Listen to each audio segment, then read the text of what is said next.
ಶ್ರೀ ಗುರುಭ್ಯೋ ನಮಃ. ಎಲ್ಲ ಸಮಸ್ತ ಕನ್ನಡ ನಾಡಿನ ಜನತೆಗೆ, ಆತ್ಮೀಯ ಬಂಧುಗಳಿಗೆ,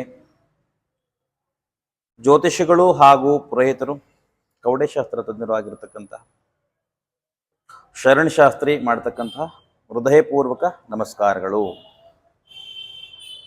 ಇವತ್ತಿನ ಒಂದು ಶಾರ್ಟ್ ವಿಡಿಯೋದಲ್ಲಿ ತಮ್ಮೆಲ್ಲರಿಗೂ ಉಪಯುಕ್ತವಾಗಿರತಕ್ಕಂಥ ಮಾಹಿತಿಯನ್ನು ನೀಡಲಿದ್ದೇನೆ. ಎಷ್ಟೋ ಜನ ಲೈವ್ಗೆ ಬಂದಾಗ ಅಥವಾ ಕರೆಯನ್ನು ಮಾಡಿ, ಸ್ವಾಮಿ ನಮಗೆ ವಿಪರೀತವಾಗಿರ್ತಕ್ಕಂಥ ಸಾಲಬಾಧೆ ಇರತಕ್ಕಂಥದ್ದು, ಹಣಕಾಸಿನ ಸಮಸ್ಯೆ ಇರತಕ್ಕಂಥದ್ದು, ದಯವಿಟ್ಟು ಅದಕ್ಕೆ ಏನಾದ್ರು ಪರಿಹಾರವನ್ನು ಕೊಡಿ, ಪೂಜೆ ಪುನಸ್ಕಾರವನ್ನು ಮಾಡಲಿಕ್ಕೆ ತಮ್ಮಷ್ಟು ನಮಗೆ ಅಷ್ಟು ಅನುಕೂಲವಾಗಿಲ್ಲ, ಆ ಪೂಜೆಯನ್ನು ಮಾಡಲಿಕ್ಕೆ ಕೂಡ ಹಣಕಾಸಿನ ಸಮಸ್ಯೆ ಇರತಕ್ಕಂಥದ್ದು ಅಂತ ಹೇಳಿದಾಗ ದಯಮಾಡಿ ಕೇಳಿಸ್ಕೋಬೇಕು ನನ್ನ ಆತ್ಮೀಯ ಪ್ರೇಕ್ಷಕ ವರ್ಗದವರೇ.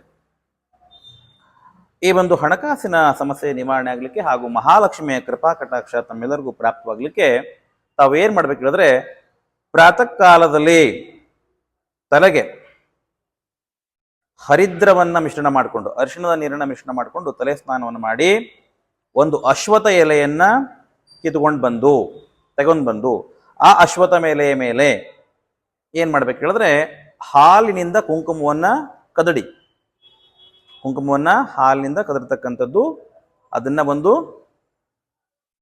ಒಂದು ಮಿಶ್ರಣವನ್ನ ಮಾಡಿಕೊಂಡು ಆ ಒಂದು ಅಶ್ವಥ ಎಲೆ ಮೇಲೆ ಸ್ವಸ್ತಿಕ್ ಅನ್ನ ಬರೀತಕ್ಕಂಥದ್ದು ಹಾಗೂ ಶ್ರೀ ಅಂತೇಳಿ ಬರೀತಕ್ಕಂಥದ್ದು ಬರೆದು ಮಹಾಲಕ್ಷ್ಮಿಯ ಮುಂದೆ ಪೂಜೆಯನ್ನ ಮಾಡಿ, ತಾಯಿಗೆ ಪ್ರಸನ್ನವಾಗುವ ರೀತಿಯಲ್ಲಿ ಒಳ್ಳೆಯ ಪ್ರಾತಃ ಕಾಲದ ಪೂಜೆಯನ್ನು ಮಾಡಿ, ನಂತರದಲ್ಲಿ ಮಹಾಲಕ್ಷ್ಮಿಯಲ್ಲಿ ತಾವು ಪ್ರಾರ್ಥನೆ ಮಾಡ್ತಕ್ಕಂಥದ್ದು. ಯಾವ ರೀತಿಯಾಗಿ ಅಂತ ಕೇಳಿದ್ರೆ, ಓಂ ಶ್ರೀಂ ಹ್ರೀಂ ಶ್ರೀ ಮಹಾಲಕ್ಷ್ಮೇ ನಮಃ, ಓಂ ಶ್ರೀಂ ಹ್ರೀಂ ಶ್ರೀ ಮಹಾಲಕ್ಷ್ಮೇ ನಮಃ ಅಂತೇಳಿ ಈ ಒಂದು ಮಂತ್ರವನ್ನ ಯಾರು 108 ಸಾರಿ ಜಪವನ್ನ ಮಾಡ್ತಿರೋ, ಪ್ರತಿ ಶುಕ್ರವಾರ, ಮಂಗಳವಾರ ಹಾಗೂ ಅಮಾವಾಸ್ಯ ಹುಣ್ಣಿಮೆ ಬಂದಾಗ ಈ ಮಂತ್ರವನ್ನ ತಾವು ಪಠಣೆ ಮಾಡ್ತಾ ಹೋಗಿ 100% ತಮಗೆ ಏನಾಗುತ್ತೆ ಕೇಳಿದ್ರೆ, ತಮಗೆ ಯಾವುದೋ ಒಂದು ರೀತಿಯಲ್ಲಿ ಮಹಾಲಕ್ಷ್ಮಿಯ ಕೃಪಾ ಕಟಾಕ್ಷ ಸಿಗ್ತಕ್ಕಂಥದ್ದು, ಆ ಜಗನ್ಮಾತೆ ಅನುಗ್ರಹ ಸಿಗ್ತಕ್ಕಂಥದ್ದು 100% ಇದು ವರ್ಕೌಟ್ ಆಗುತ್ತೆ.